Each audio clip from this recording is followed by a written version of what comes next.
Chapitre 3. Les islamophobies du quotidien. La notion d'islamophobie sert à désigner l'ensemble des préjugés et des pratiques discriminatoires à l'encontre des personnes musulmanes ou supposées telles. L'utilisation du terme est désormais largement répandue et routinisée au sein de la recherche internationale portant sur les populations musulmanes et leur stigmatisation. En France, le terme s'est progressivement imposé dans les différents travaux de sciences sociales sur le racisme. Depuis 2013, la Commission nationale consultative des droits de l'homme, la CNCDH, a intégré la catégorie d'islamophobie dans ses grandes enquêtes annuelles sur le racisme, l'antisémitisme et la xénophobie, reconnaissant l'aversion à l'islam et aux musulmans comme une forme de racisme dont il importe d'étudier les spécificités. Les enquêtes de la CNCDH soulignent avec constance l'importance du positionnement politique des individus dans l'expression des sentiments islamophobes, indiquant que c'est à droite et à l'extrême droite que le rejet explicite et affirmé des musulmans et de leur religion est le plus élevé, en particulier chez les sympathisants déclarés du RN.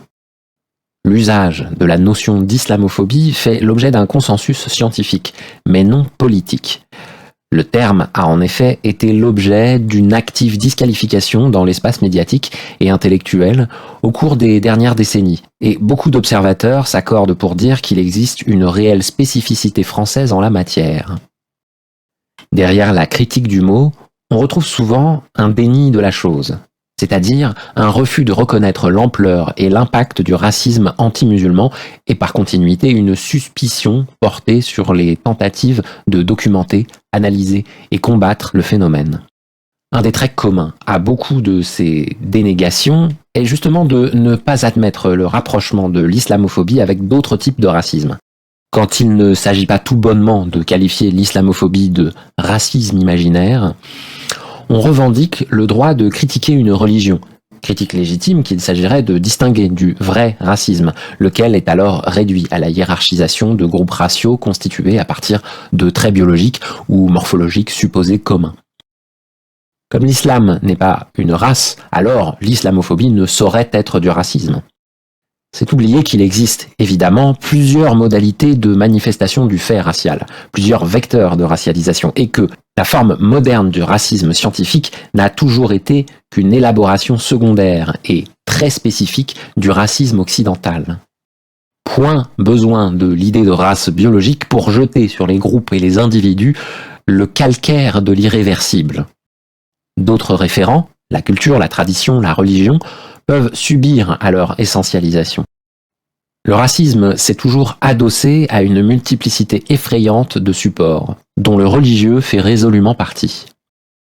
Dès lors, comme l'écrivait Abdelmalek Sayad, dans certaines circonstances historiques, la religion musulmane peut jouer un rôle analogue à celui de la couleur de peau.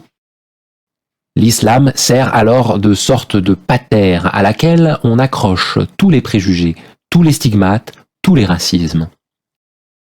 Certaines religions peuvent être racialisées, et l'islam en constitue de nos jours un exemple paradigmatique. L'islamophobie, comme manière plus respectable, sinon vertueuse, de stigmatiser certaines minorités, peut dès lors servir d'appui participant, parmi d'autres, à la persévérance du racisme. Par ailleurs, si la distinction entre racisme et critique d'une religion est certes tout à fait valide théoriquement, elle prend le risque de verser dans ce que Pierre Bourdieu nommait l'erreur scolastique, en distinguant, en principe, des registres qui sont, en pratique, difficilement dénouables. Au cours de mon enquête, j'ai en effet assez vite constaté à quel point le vocabulaire du religieux s'imposait comme l'une des manières privilégiées de dire le racial. C'est aussi le cas, on l'a vu dans le premier chapitre, du registre du national. Dans les discours des électeurs interrogés, le terme « musulman » fonctionne le plus souvent comme un équivalent quasi synonymique d'autres catégories servant à désigner l'altérité racialisée, telles que maghrébins, arabes, turcs ou immigrés, pour ne garder ici que les moins injurieuses. Cette synonymie, aussi massive que spontanée, est cimentée par la perception négative de ces groupes considérés comme autres et insuffisamment intégrés à la société française. Ces entremêlements ordinaires invitent donc à la prudence lorsqu'il s'agit d'épurer, par principe, la critique de l'islam en tant que système religieux de toute connotation et de tous effets racistes. Dans la vie sociale, sur mon terrain comme sur d'autres, l'assignation religieuse peut parfaitement fonctionner comme assignation raciale. L'islamophobie s'impose dès lors en tant qu'une composante importante du racisme du quotidien qui se déploie en France aujourd'hui. Une question religieuse. À vrai dire, le caractère proprement religieux des motivations islamophobes, en particulier chez les électeurs du RN, est loin d'aller de soi. Si les enquêtes électorales continuent de souligner l'importance de la religion dans l'orientation des votes, elles montrent aussi que les électeurs d'extrême droite, quand ils sont croyants, restent dans leur majorité des catholiques que l'on nomme détachés, c'est-à-dire faiblement pratiquants et peu sensibles aux avis de l'institution ecclésiale. Je retrouve des caractéristiques similaires dans ma recherche. La plupart des électeurs rencontrés manifestent une croyance catholique qu'on dira ténue, appréhendée comme un ensemble réduit de pratiques et de rituels effectués par tradition plus que par conviction fervente, genre fêter Noël et Pâques, essayer d'aller à la messe au moins une fois par an et baptiser ses enfants, etc. Le référent religieux n'est pas pour autant absent des discours. Mais chez les électeurs lepénistes, l'invocation de leur catholicité, ou plus largement de leur chrétienté, apparaît comme un référent avant tout culturel, permettant de désigner des traditions nationales communes. On retrouve ici le phénomène contemporain de patrimonialisation de la religion catholique, pointé par le politiste Yann Raison du Clesiou, où le catholicisme fonctionne moins comme éducation spirituelle et encadrement social que comme ressource symbolique permettant de dire le sentiment national. Il faut cependant noter que cette religion patrimonialisée s'exprime principalement chez les électeurs rencontrés dans un registre agonistique, pour insister sur sa différence par rapport à d'autres groupes, et notamment les groupes désignés comme musulmans. C'est le cas de Jean-Pierre, ancien CRS, aujourd'hui à la retraite, qui accepte de me recevoir à son domicile pour un entretien qui durera l'après-midi entière. Fils de policier, Jean-Pierre est né en Algérie, que ses parents ont dû quitter pour venir s'installer en France après l'indépendance en 62. Avec son épouse, elle aussi issue d'une famille pied-noir, il a fait construire une petite maison individuelle en bordure d'une des communes du territoire étudié, où le couple a élevé ses enfants. Sa fille est maintenant avocate en libéral et son fils en formation d'électricien. Jean-Pierre ne se cache pas d'être un électeur régulier du RN. Depuis plusieurs décennies, et d'aussi loin qu'il s'en souvienne, il a toujours voté pour Jean-Marie Le Pen, puis pour sa fille, à chaque fois qu'il en a eu l'occasion. Lorsque cela n'était pas le cas, il préférait un vote de droite ou l'abstention. Ce vote est principalement justifié par la nécessité de lutter contre l'insécurité qu'il n'a cessé de constater alors qu'il exerçait en tant que policier, et contre l'immigration sans limite dont il dit percevoir chaque jour les conséquences. Durant l'entretien, il insiste longuement sur ses souvenirs d'Algérie, puis le départ de sa famille pour la France et son intégration progressive. Tout en évoquant quelques frictions lors de l'arrivée des rapatriés en France, les gens pour eux c'était une invasion. Il souligne que ce rejet n'a été qu'éphémère. En fin de compte, ça s'est bien passé. Du fait notamment d'un ensemble de traits partagés, ils allaient faire les mêmes communions, ils allaient vers les mêmes baptêmes, ils allaient à l'église ensemble. Ils voyaient bien qu'on était blancs, qu'on était catholique, qu'on était... voilà quoi. La pratique du catholicisme de cet enquêté reste pourtant assez faible, comme il l'admet lui-même en plaisantant. Jean-Pierre témoigne ainsi, d'un côté, d'une relation distendue avec les pratiques et les institutions catholiques, tout en insistant régulièrement, de l'autre, sur son appartenance à la religion catholique, et ce, avant tout, sous l'angle de l'assimilation à la société française. Alors moi, ça me fait rire, parce que j'entends toujours dire « Mais vous, les pieds noirs, vous êtes intégrés, mais forcément, on est français !» Et la différence, c'est que moi, je suis chrétien. C'est bien dans cette différence que réside la mise en avant du référent religieux. Pour Jean-Pierre, la religion catholique fait partie de la culture partagée par tous les rapatriés européens, blancs, qu'il oppose durant tout l'entretien à l'immigration actuelle en provenance du Maghreb.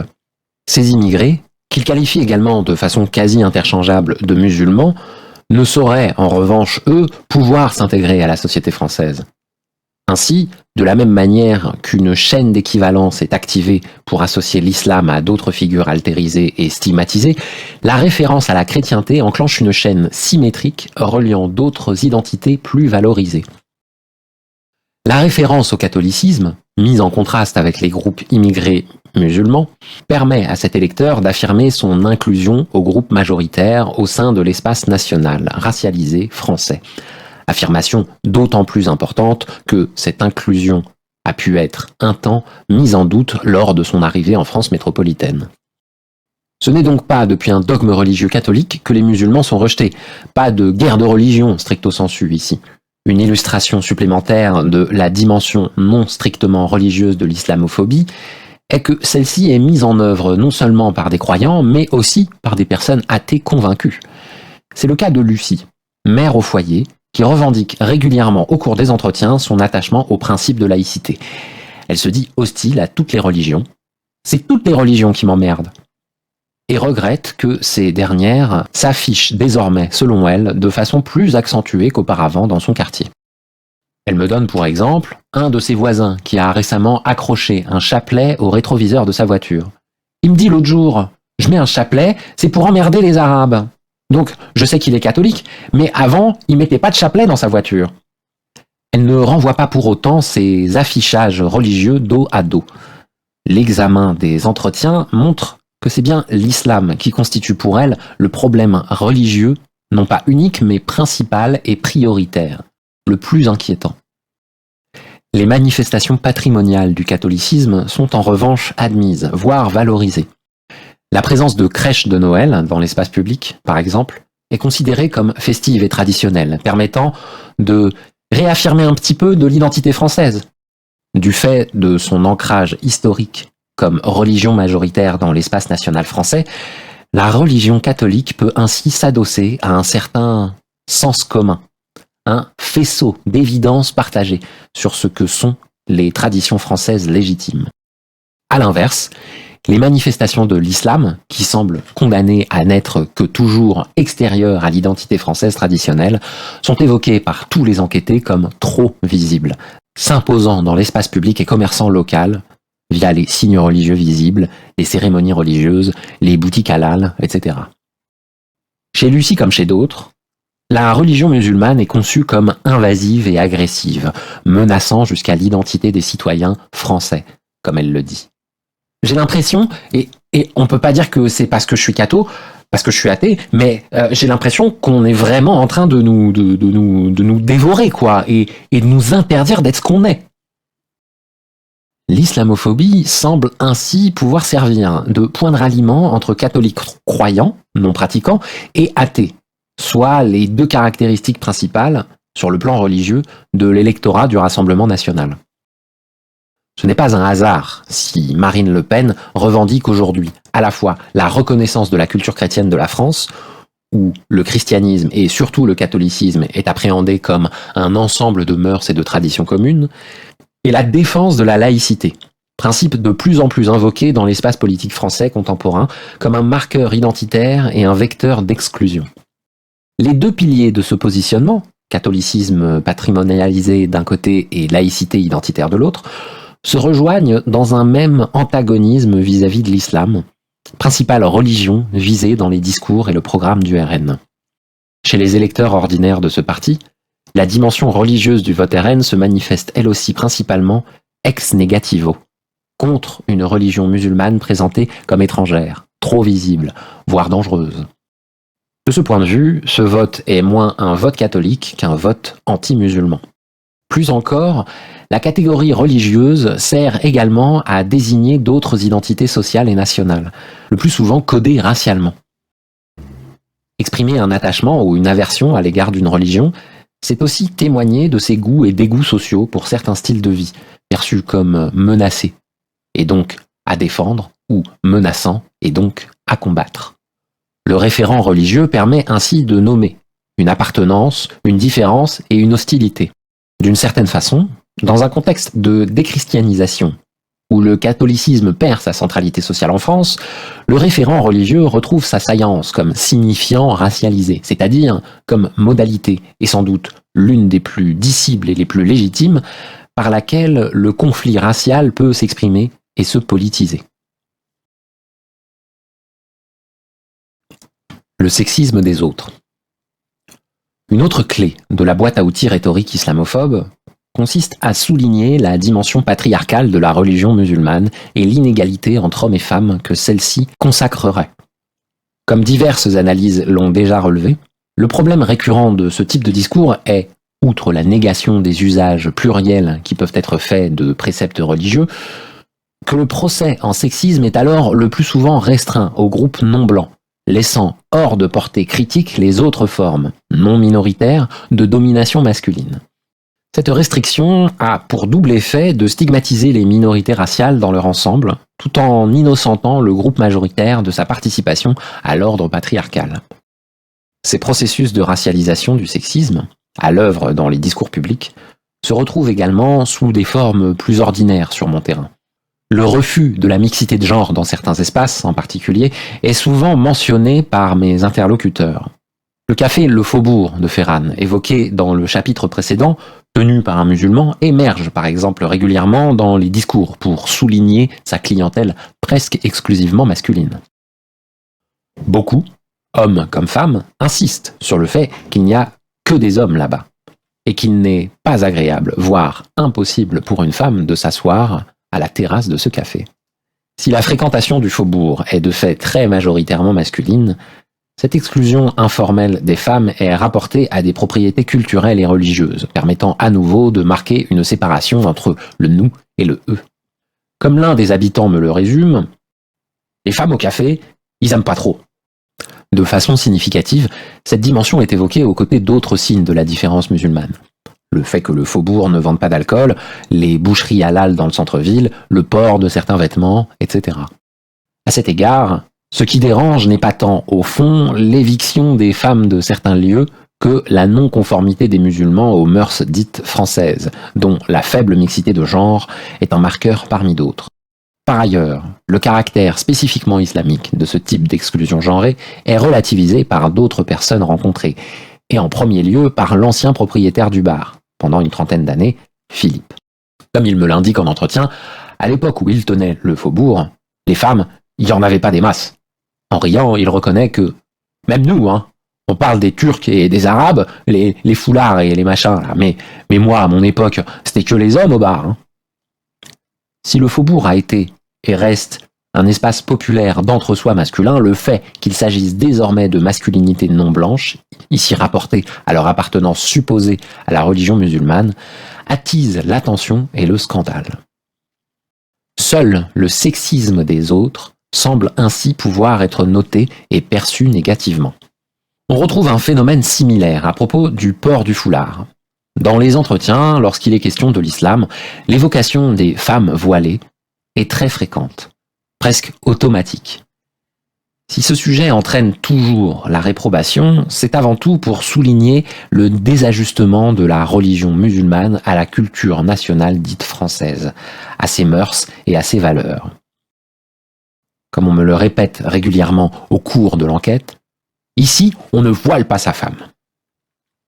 Porter un foulard est considéré à la fois comme unilatéralement imposé aux femmes, souvent suppose-t-on par leur entourage masculin, père, frère ou mari, et comme la marque d'une non-assimilation des musulmans à la société française. Ce qui choque ici n'est pas l'injonction elle-même faite aux femmes sur le fait de s'habiller de telle ou telle manière, mais bien le type d'apparence auquel elles doivent se contraindre, les modalités de mise en visibilité du corps féminin. De ce point de vue, les jugements négatifs portés sur le voile n'ont souvent que peu de lien réel avec la dénonciation du sexisme, alors que d'autres signes du patriarcat ne sont jamais dénoncés et peuvent même être, comme on va le voir, valorisés. Seuls ceux rattachés à la religion musulmane suscitent la critique. Dans les discours recueillis, ce qui est en jeu est finalement moins le scandale de l'inégalité entre les sexes en soi qu'un conflit entre deux systèmes de genre où ce sont seulement les signes étrangers du sexisme qui sont reconnus et condamnés. La focalisation sur les normes de genre associées exclusivement à l'islam a ainsi pour corollaire la normalisation et l'invisibilisation du sexisme à la française. De manière notable, chez beaucoup des lecteurs interrogés, principalement des hommes, le voile est évoqué sous la forme du regret, le vêtement venant en quelque sorte gâcher la beauté sexualisée des femmes musulmanes. Un enquêté trouve ainsi dommage que beaucoup de jeunes femmes de son quartier se couvrent désormais les cheveux et portent des robes longues. Un autre se désole qu'un nombre croissant, selon lui, de femmes sortent voilées en public, car certaines sont belles pourtant. Michel, le coiffeur à Ferran, me parle à 2 reprises au cours de mes visites d'une de ses anciennes employées qui s'est convertie à l'islam quelques années plus tôt à la suite de sa rencontre avec un musulman. Évoquant le foulard que porte désormais cette jeune femme, il ajoute alors « En plus, si vous voyiez cette fille comme elle est belle, une bombe atomique franchement. Brune, un visage magnifique, un corps de folie, gentille, travailleuse, tout quoi. C'est malheureux. » Tout se passe comme si le voile venait de façon abusive soustraire le corps féminin sexualisé au regard masculin. D'où ce registre de la déception, puis de la réprobation, a fortiori lorsqu'il est porté par une femme considérée comme désirable, et donc appropriable au moins par le regard. D'où également peut-être une forme de fantasme du dévoilement, ce corps féminin devenant un éventuel objet de possession, comme l'avait si bien analysé Frantz Fanon à propos des cérémonies de dévoilement imposées aux femmes en Algérie durant la période coloniale. Dans la France contemporaine, comme l'écrit la philosophe Houria Bentouami, le voile est, en tout cas, perçu comme un refus de la séduction, c'est-à-dire le refus de correspondre à ce que l'on attend d'une femme, comme le désir anormal de se soustraire à un certain réseau de signes patriarcal. En l'occurrence, celui de la disponibilité à la rencontre sexuelle par un vêtement non couvrant, outrage à l'érotisme réglé des relations hétérosexuelles. De ce point de vue, dans l'ordre hétérosexué et post-colonial qui est le nôtre, le port féminin du foulard constitue, pour le groupe masculin et blanc, une forme de désapprobation, venant cacher et gâcher ce qui devrait pouvoir être vu et disponible. De tels horizons d'attente s'observent d'autant mieux lorsque certaines situations ne correspondent pas, aux yeux de mes interlocuteurs, aux stéréotypes de la féminité musulmane. Christophe, 41 ans, sapeur-pompier, me raconte ainsi la réaction d'un ami face à la découverte de l'appartenance religieuse d'une de ses collègues. Ceux qui parlent de l'islam, là, moi, ils me font rire. Hein. C'est un peu... Moi, j'ai l'impression qu'ils font un peu ce qu'ils veulent, quoi. Ils parlent de l'islam, mais bon, moi, j'ai un collègue, il travaille dans une maison de retraite, et un jour, il y avait une fille qui faisait aide-soignante, là. Je sais plus ce qu'elle faisait, un stage, quelque chose, enfin bref. Et elle était habillée, mais bimbo. Bimbo de chez Bimbo, hein. Le string qui arrive au milieu du dos, tu vois. Et un jour, il y a eu un départ à la retraite, ou un apéro. Et bien sûr, elle, musulmane, beurrette, quoi, enfin, ce que tu veux. Et elle commence, ah, mais je bois pas d'alcool. Ah ouais, alors de suite, tu vois, elle était musulmane. Et mon pote, ben, il lui dit, mais ton Allah, il t'autorise à t'habiller comme une pute, là? Non, mais parce que là, tu fais la fille, là, qui est musulmane. Mais bon, si t'es musulmane, mais je sais pas si t'as le droit de t'habiller comme une pute comme ça, quoi. Et ouais, donc c'est pour ça. Ils sont musulmans, mais que quand ça les arrange, quoi. Ils font leur malin et tout, et ils sont français quand ça les arrange. C'est ça aussi, hein, le problème avec eux. Parce que si t'es religieux, t'es religieux. Dans ces cas-là, t'es religieux. Maintenant, si tu veux pas être religieux, voilà, tu le fais pas, quoi. Refuser de consommer des boissons alcoolisées dans un moment de sociabilité professionnelle enclenche ici une chaîne stéréotypique qui, lorsqu'elle concerne une femme musulmane, implique de se conformer aux formes d'austérité érotique supposées associées à sa religion. Une trop forte sexualisation de l'habillement, interprétée comme telle en tout cas, entraîne à la fois l'injure sexiste, la pute, et l'accusation raciste d'incohérence et de duplicité. Ils sont musulmans quand ça les arrange. Alors que Christophe tient par ailleurs des propos très négatifs à l'encontre des femmes voilées, la scène qu'il décrit fonctionne comme une injonction paradoxale faite à cette jeune femme, à se conformer à un rôle qui est pourtant, dans le même temps, stigmatisé. L'articulation de la sexualisation du corps des femmes et du racisme anti-musulman place donc les femmes musulmanes, parce que femmes et parce que musulmanes, dans des situations littéralement inextricables, éprouvées dans leurs vies ordinaires, ici, dans un espace professionnel, par ce type de rappel à l'ordre. L'islam comme menace.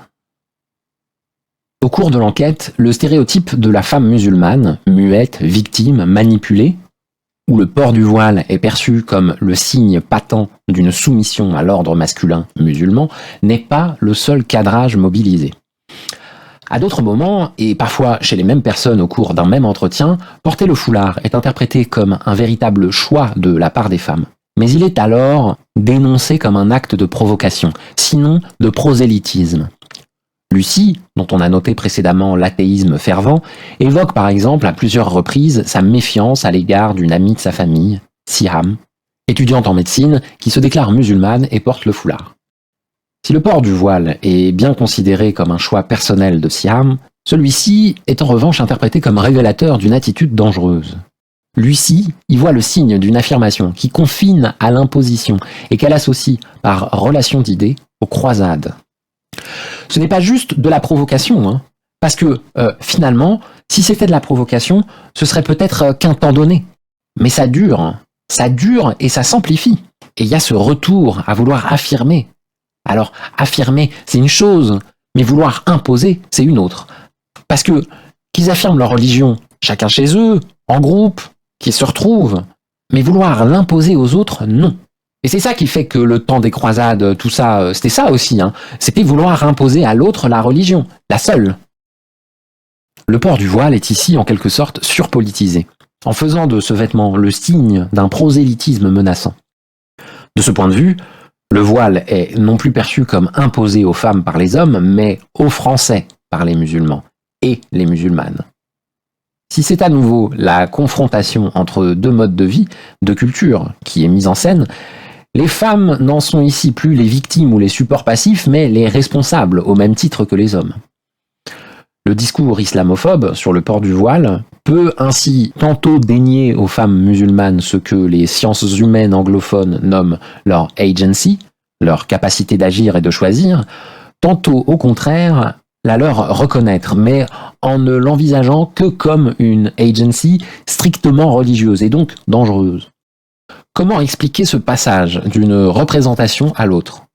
Dans le cas mentionné, on peut faire l'hypothèse que ce mode d'appréhension doit beaucoup aux caractéristiques sociales de Siham. Lucie souligne en effet à plusieurs reprises l'excellence scolaire et l'intelligence de Siham, qui est titulaire d'un bac scientifique avec 1 an d'avance et poursuit des études de médecine. Par un stéréotype de classe, cette fois, liant l'excellence scolaire à l'autonomie et à l'esprit critique, il est dès lors plus difficile d'assimiler cette étudiante à la figure de la femme soumise et manipulée. Les formes prises par l'islamophobie peuvent ainsi varier en fonction des ressources sociales de leur cible. En l'occurrence, face à une jeune femme musulmane dotée en capital culturel et destinée à faire partie des classes supérieures, ce sont les accusations de prosélytisme militant qui vont être le plus spontanément mobilisées. Lucie se dit d'ailleurs outrée que le voile, interdit à l'école, soit autorisé à l'université, où étudie donc Siham et sa fille. Je ne vois pas pourquoi, jusqu'au lycée, on ne devrait pas se voiler, et pourquoi à l'université on pourrait. Je trouve que c'est pas normal. L'université, que je sache, c'est quand même un lieu public qui dépend de l'État. Là aussi, je pense que nos chers bonshommes qui nous gouvernent devraient...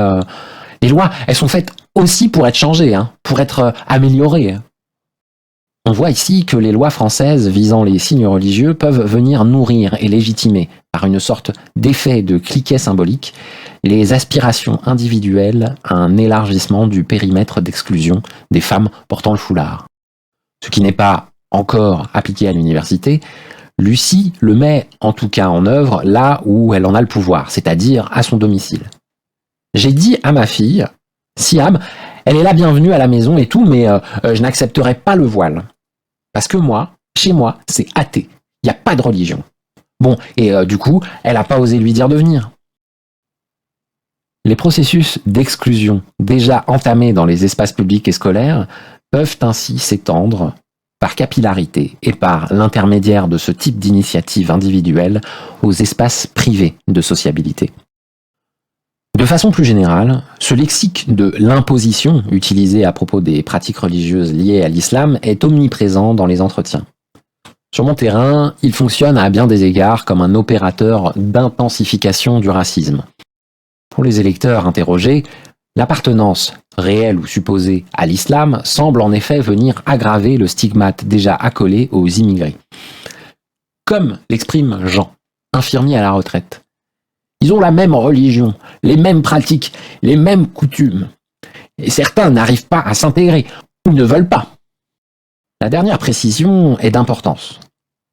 L'islamophobie a en effet ce paradoxe de combiner, d'une part, un culturalisme déterministe, essentialisant la religion musulmane et ses croyants dans une culture irrémédiablement étrangère, et d'autre part, la reconnaissance d'un libre arbitre, mais alors toujours jugé négativement et avec suspicion. Le défaut d'assimilation des musulmans peut ainsi être appréhendé tantôt comme une impossibilité culturelle, tantôt comme un refus volontaire de s'assimiler à la société française et à ses normes. Comme le notent les sociologues Abdelali Hajat et Marwan Mohamed, le rejet de l'islam et des musulmans repose dans le dernier cas sur une caractérisation de l'appartenance religieuse comme un fait de nature acquisitive, qui relève d'une démarche personnelle, donc perçue comme réversible, et non ascriptive, marqueur hérité et extérieur au sujet comme l'origine ou la couleur de peau. Le choix du croyant est alors reconnu pour mieux lui être opposé. Parce que la religion musulmane a été choisie, elle peut aussi être abandonnée, refusée, du moins cachée par l'individu la pratiquant. Et souvent exige-t-on qu'elle le soit. Pour les électeurs interrogés durant ma recherche, continuer de pratiquer l'islam, d'autant plus de façon visible, est dès lors perçu comme une provocation et comme un refus actif de s'intégrer. Les pratiques liées à cette religion, alimentaires et vestimentaires surtout, y compris les plus triviales, sont massivement interprétées à l'aune de cette intentionnalité antagoniste. On dirait qu'ils font exprès. Ils provoquent. Pourquoi ils l'étalent comme ça ? Dans ce cadre, les musulmans ne pratiquent pas seulement leur religion, ils l'imposent, à la vue, à table, dans les commerces, au travail.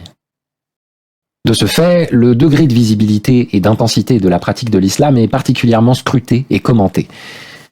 Si, on l'a dit, toute personne identifiée comme arabe ou comme turque est le plus souvent perçue par défaut comme musulmane, cette islamité peut être plus ou moins marquée, en différenciant les individus qui ne sont pour ainsi dire que d'origine différente et ceux présentant des marqueurs visibles de leur pratique religieuse. Toute pratique religieuse manifeste intervient alors comme une sorte de circonstance aggravante, signe évident du refus d'intégration à la société française. Symétriquement, le fait de ne pas montrer de signes d'islamité lorsqu'on est soi-même racisé est perçu comme un signe de bonne volonté assimilationniste. Clément, 25 ans, jeune employé dans un salon de coiffure, me parle ainsi régulièrement d'amis ou de collègues qu'il désigne comme arabes et francisés. Ce dernier qualificatif renvoie au fait que ceux-ci boivent de l'alcool, mangent du jambon, prient discrètement, ça se voit pas, et ne portent pas de signes religieux vestimentaires visibles. À propos de la petite amie d'un de ses collègues, Clément souligne son intégration. Parce qu'elle, on la voit dans la rue, c'est une Française, hein. Elle porte pas le voile, elle porte rien. Hein. Pour toute personne appartenant aux minorités, ne pas pratiquer, ou peu, l'islam fonctionne comme francisation symbolique. Le bon immigré est, à la limite, un non-musulman, ou en tout cas un musulman discret, invisible, qui n'expose pas sa religion. Chez plusieurs de mes interlocuteurs persiste cependant une suspicion sur le degré réel de modération des croyants musulmans. Ces derniers sont en effet, au sens de Goffman, des individus stigmatisés mais aussi stigmatisables, c'est-à-dire devant ou pouvant dissimuler ce qui, en eux, pourrait susciter un discrédit potentiel. De ce point de vue, l'islamophobie se rapproche d'autres processus de stigmatisation comme l'homophobie ou l'antisémitisme. Parce que l'appartenance religieuse n'est pas une chose toujours immédiatement visible au cours des interactions, le problème, comme me le résume Christophe, sapeur-pompier cité plus haut, c'est qu'avec eux, les musulmans, on ne sait jamais à qui on a affaire. Un de ses collègues, rencontré par son intermédiaire, Rémi, estime lui aussi que certains musulmans peuvent cultiver l'ambiguïté sur leur radicalité. Il a même inventé un terme, musulmiste, qu'il applique aux individus dont il est difficile de dire, selon lui, s'ils sont modérés ou islamistes. D'autres enquêtés réalisent de véritables petites enquêtes afin d'évaluer le degré d'orthodoxie religieuse des personnes musulmanes qu'ils peuvent être amenés à côtoyer. Jean-Pierre, CRS à la retraite évoqué au début de ce chapitre, m'explique ainsi avoir fait le test à propos d'un de ses voisins. J'avais un ami turc, mais bien, hein, très bien, et pas du tout à mettre en avant sa religion. Hein. Il restait très, très discret avec ça. Et donc une fois, il m'a invité chez lui et j'ai fait le test. J'entre et je lui demande « Est-ce que je me déchausse ?» Eh ben il m'a répondu « Bah non, pourquoi ?» Donc voilà. Et puis ces filles, pareil, elles me demandent si je veux prendre un thé ou un café, et les filles, mini-jupe, maquillées et tout, quoi. L'ami turc, ici, est donc très bien, en ce qu'il contraste avec l'image du musulman intégriste qui demanderait que l'on se déchausse à l'entrée de son domicile, et dont les filles ne pourraient être maquillées. On constate là encore une manifestation de la racialisation du sexisme dont on a parlé plus haut, où certaines normes genrées, les mini-jupes et le maquillage, parce que considérées comme françaises, se trouvent ici valorisées, quand d'autres, comme le port du voile, sont par ailleurs vivement critiqués par Jean-Pierre. On constate également, à travers ce vocabulaire du test, que cet électeur semble se présenter dans sa vie sociale ordinaire et, son passé de policier n'y est sans doute pas pour rien, comme à l'affût de signaux faibles révélant de potentiels intégrismes, pour reprendre la terminologie mise en place par l'État français dans sa politique de lutte contre la radicalisation religieuse. À nouveau, il paraît peu heuristique d'assimiler le racisme à une simple ignorance. Il existe aussi des volontés de savoir racistes, dont l'islamophobie est l'un des domaines de déploiement privilégiés. De même, l'analyse du racisme comme repli serait ici fautive, occultant la dimension proprement active de la mise en suspicion raciale. Très préoccupé par ce qu'il considère comme une invasion tous azimuts et comme une islamisation croissante de la France, Jean-Pierre m'indique qu'il se renseigne régulièrement, notamment par la consultation de différents sites internet, il se méfie des médias télévisés, qui documentent le nombre réel de musulmans supposés présents dans le pays, l'augmentation des constructions de mosquées. Dans son environnement quotidien, Jean-Pierre déploie également une surveillance raciale très précise, sinon obsessive. Il se dit, par exemple, capable de repérer où se situent aux environs de sa maison les salles de prière, parfois cachées à l'arrière de certains magasins. Il s'inquiète aussi de la présence de personnes musulmanes qui patrouillent, le terme est significatif, autour de son domicile. Maintenant, on voit des types en djellaba qui viennent, qui patrouillent là devant, avec une cohorte de petits musulmans qui passent devant et tout. On sait pas d'où ils viennent. Comme d'autres électeurs évoqués dans le chapitre précédent, il se dit soucieux de l'évolution de son environnement résidentiel en raison notamment du rachat de maisons de son lotissement par des ménages qu'il identifie comme musulmans. Là encore, le soupçon s'active. Jean-Pierre se pose la question du financement et se dit persuadé que ces rachats ne sont possibles que grâce à l'argent des frères musulmans qui est donné pour occuper le terrain. Ça a été démontré dans d'autres villes. Hein. Ici, par exemple, parce que personne ne veut en parler, mais je suis sûr que c'est ça. Hein. J'ai vérifié une fois, mais il faut plusieurs informations pour pouvoir dire. Il se dit cependant rassuré que la maison voisine, détenue par un homme de plus de 80 ans, faisant craindre un décès et donc une vente prochaine, soit estimée à un prix très élevé, limitant le risque de rachat par des personnes étrangères. Pour payer, il faudrait qu'il y ait des grands frères musulmans, hein, plaisante-t-il.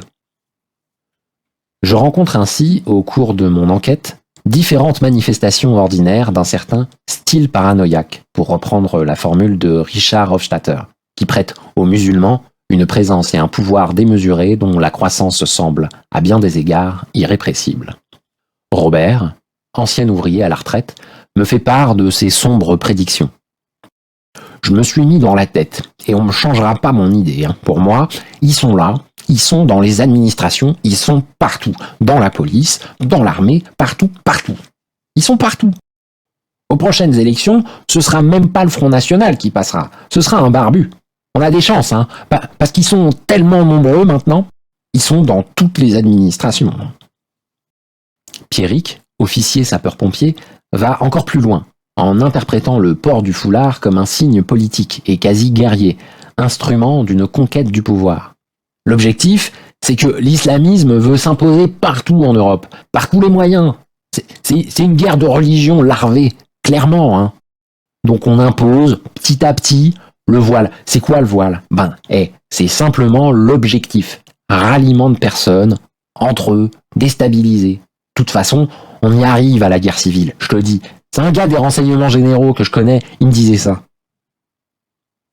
Si aucun électeur interrogé ne mobilise de théories du complot pleinement élaborées, on retrouve chez beaucoup des esquisses de ce que l'historien Reza Dia Ebrahimi nomme une racialisation conspiratoire, c'est-à-dire un raisonnement assimilant de façon systématique la présence musulmane au projet plus ou moins caché d'islamiser la France. L'historien fait de cette forme de racialisation l'une des matrices communes du racisme anti-musulman et de l'antisémitisme. Comme l'antisémitisme, en effet, beaucoup de discours islamophobes recueillis sur mon terrain essentialisent les musulmans tout en leur octroyant cette étrange liberté, soumise à l'essence dont parlait Sartre. Une liberté dangereuse, une capacité d'agir collective et politique aussi puissante que menaçante. Pour les électeurs rencontrés durant ma recherche, les manifestations de la religion musulmane, d'autant plus lorsqu'elles sont jugées trop ostensibles, sont interprétées comme proprement anormales, au sens où elles s'éloignent d'une norme conçue comme majoritaire. Les réactions de rejet qu'elles suscitent émergent d'autant plus facilement que les personnes interrogées se sentent légitimes dans leur attente, habituées et habilitées à trouver autour d'elles un monde familier, ajusté à leur style de vie majoritaire, de l'alcool vendu dans tous les cafés, des cheveux féminins visibles, des signes culturels ou cultuels restreints à la culture chrétienne, etc.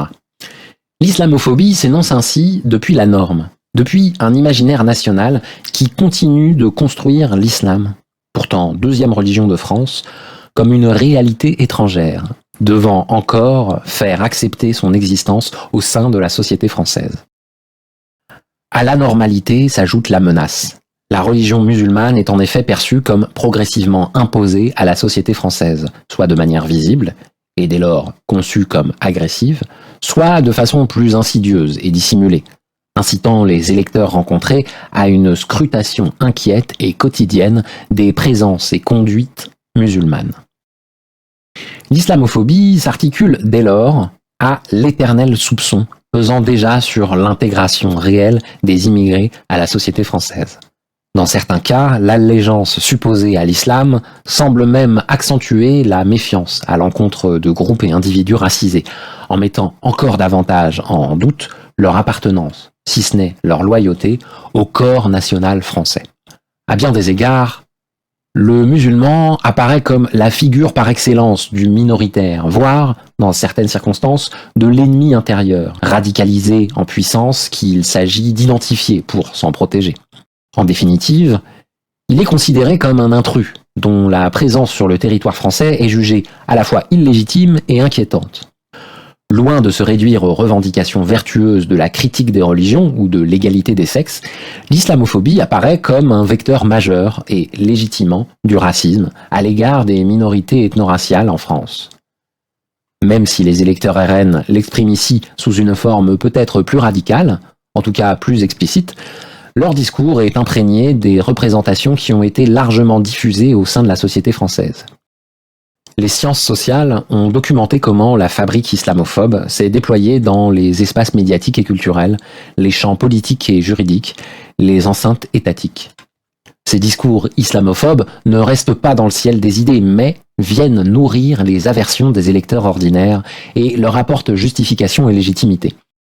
La construction nationale d'un problème musulman se retrouve ainsi dans l'ordinaire de la vie locale, tel que j'ai pu l'observer durant mon enquête. L'islamophobie y devient effective par toute une série de processus informels d'exclusion des espaces publics, professionnels, parfois même privés.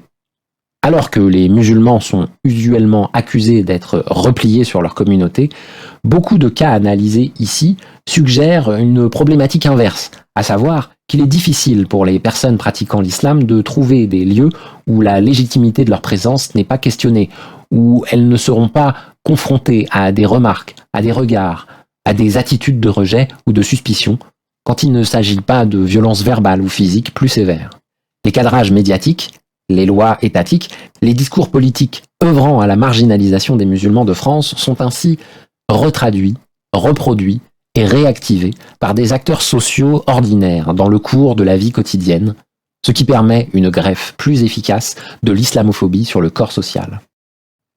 Le racisme anti-musulman apparaît dès lors comme un phénomène co-construit, circulaire, œuvrant par en haut comme par en bas, et qui, en l'occurrence, trouve chez beaucoup d'électeurs RN des relais déterminés.